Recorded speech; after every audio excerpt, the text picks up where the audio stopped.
شما را قبول کردیم که در 24 بهترین بیاین. بله. بسیار زیاد خوش آمدین و میتونین که اجرایتان بخیر شروع بکنید. بله چشم. این محبت شما بود که به من این شانس رو دادین که من اینجا باشم. بسیار خوش آمدین. خواهش می‌کنم. آره.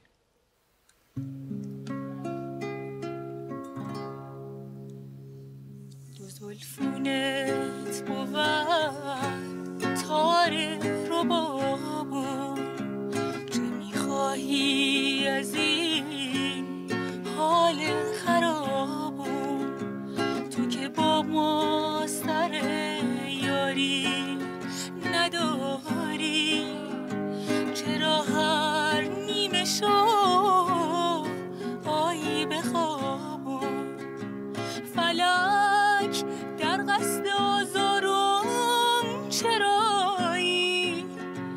گلم گر نیستی خارم چرایی؟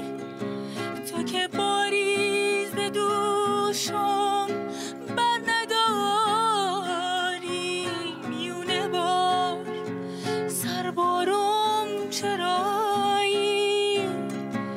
تو که نوشم نیشم چرایی؟ تو که یارم نی تیشم چرایی؟ تو که مرهم نی زخم دلم را، نمک باشه دل ریشم چرایی؟ نمک باشه دل ریشم چرایی؟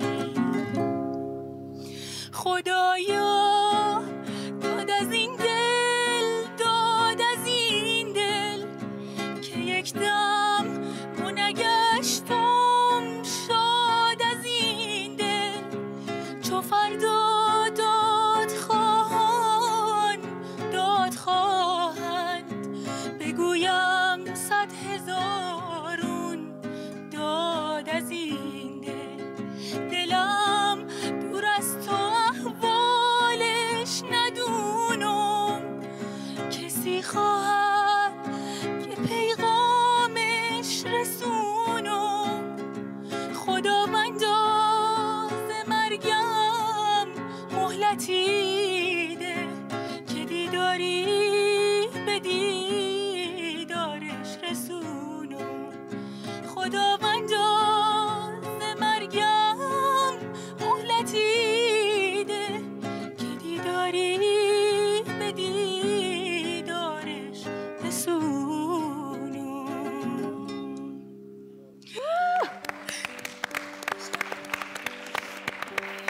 به به. خودت بسیار با احساس میخونی. زنگا در آواز خودت بدون کدام تلاش وجود داره و خودت طبیعی بسیار مقبول از خود ابتکار میکنی و آهنگ از آن خود ساختی. نام خودت. باعث افتخار من هستش. شما میشم. شقایق جان عزیز، من راستی نمیفهمم که برای چی بگویم. خواهش می‌کنم. حقیقتا همتای خودت در افغانستان تا به حال ندیده بودم. خواهش میکنم. زنده باشی. خودت یک استعداد کاملا جدید هستی که من بسیار خوش هستم که خودت از نزدیک دیدم، شنیدم، در برنامه آمدی. این آهنگی که اجرا کردی واقعا از هر نگاه عالی بود. احساست قابل قدر است. تحریرهای غربی که در آهنگ میکس کردی، استفاده کردی، تحریرهای تازه، ای که آهنگ از آن خود کردی، یک چیز کاملا جدید ازش ساختی. سلام برات. آفرین آفرین آفرین آفرین. زنده باشی. خانم رویا جان. واقعا